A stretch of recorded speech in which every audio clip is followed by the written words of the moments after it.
Hello friends, welcome to மகா Karthik channel. இன்றைக்கி பஸ்ஸார் செய்யலாமா? கொஞ்சோண்டு துவரம் பருப்பு, எல்லா பருப்பும் சேர்ந்து செய்கிறது தாங்க இது பஸ்ஸாருன்னு சொல்லுவாங்க. ஆந்திரா பக்கம் இது ரொம்ப ஃபேமஸான குழம்புங்க.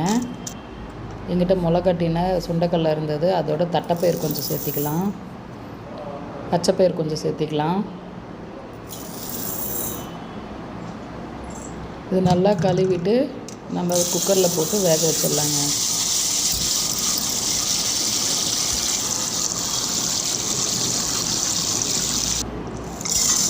வாஷ் பண்ணிவிட்டு ஒரு 2 விசில் வச்சிடலாங்க.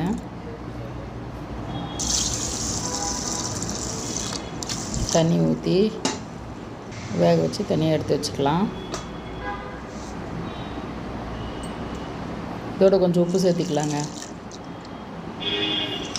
ஒரு 2-3 விசில் வச்சு எடுத்துக்கலாங்க. அதுக்குள்ளே கீரையை க்ளீன் பண்ணி நம்ம கழுவி எடுத்து வச்சுக்கலாம். என்கிட்ட கீரை கொஞ்சம் தாங்க இருந்தது, இதோட கீரை சேர்த்து போட்டோன்னா நல்லாயிருக்கும், சூப்பராக இருக்கும். கீரை இல்லாமையும் செய்யலாங்க, நல்லாயிருக்கும். களிக்கு, சாதத்துக்கு எல்லாமே சூப்பர் சைட் டிஷ்ஷுங்க இது. தனியாக இது கழுவி எடுத்து இது தனியாக தண்ணி ஊற்றி கொதிக்க வச்சுக்கலாங்க.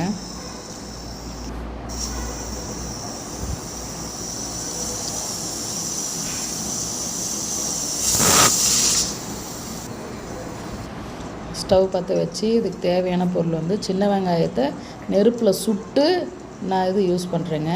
தக்காளி, தேங்காய், புளி, சீரகம், பூண்டு, அவ்வளோதாங்க இதுக்கு தேவையான பொருள். அப்புறம் சின்ன வெங்காயம் நம்ம எடுத்து வச்சுருக்கோம் இல்லையா, அதையும் இதோடு சேர்த்திக்கலாங்க. மிக்ஸி ஜாரில் இந்த நம்ம எடுத்து வச்ச பொருளெல்லாம் சேர்த்து அரைச்சிக்கலாம், மசாலா அரைச்சி வச்சுக்கலாம்.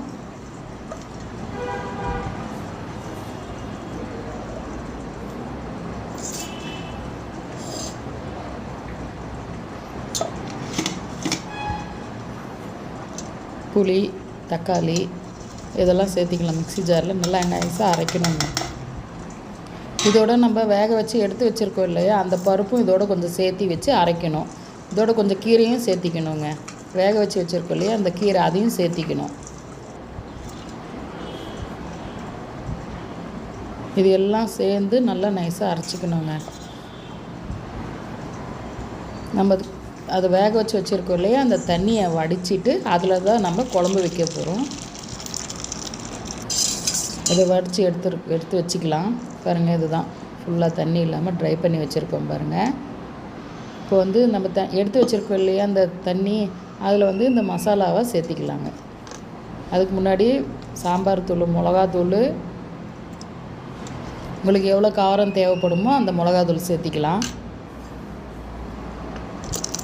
இதில் அரைச்சி வச்சுருக்கோம் இல்லையா அந்த பேஸ்ட் இதோட சேர்த்திக்கலாங்க. கடாய் வச்சு எண்ணெய் ஊற்றிக்கலாம். கொஞ்சம் கடுகு,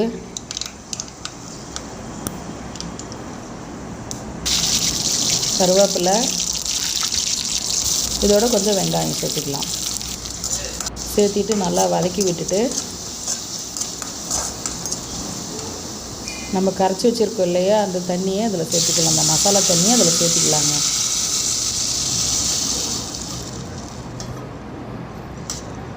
இது நல்லா பச்சை வாசனை போகிற அளவுக்கு கொதி வரணுங்க. இது சப்ஸ்கிரைப் பண்ணாமல் சேனல் பார்த்துட்ருக்கீங்க ஃப்ரெண்ட்ஸ், சப்ஸ்கிரைப் பண்ணிவிட்டு சேனல் பாருங்கள். நீங்களும் உங்கள் வீட்டில் இது ட்ரை பண்ணி பாருங்கள். இதில் உப்பு கொஞ்சம் சேர்த்திக்கலாம். ஆல்ரெடி வேக வச்ச அந்த பருப்பொடியும் உப்பு போட்டிருக்கோம், இதுலேயும் உப்பு போடணும். கொஞ்சம் பார்த்து நம்ம சேர்த்திக்கலாம். நல்லா பச்சை வாசனை போகிற அளவுக்கு நல்லா கொதிக்குது பாருங்கள். இப்போது பஸ்ஸார் ரெடி ஆகிடுச்சிங்க. இப்போ கிண்ணத்துக்கு மாற்றிக்கலாம். நீங்களும் ட்ரை பண்ணி பார்த்துட்டு எப்படி இருக்குன்னு கமெண்ட் பண்ணுங்கள், லைக் பண்ணுங்கள், ஷேர் பண்ணுங்கள், சப்ஸ்கிரைப் பண்ணுங்கள். And thank you, bye.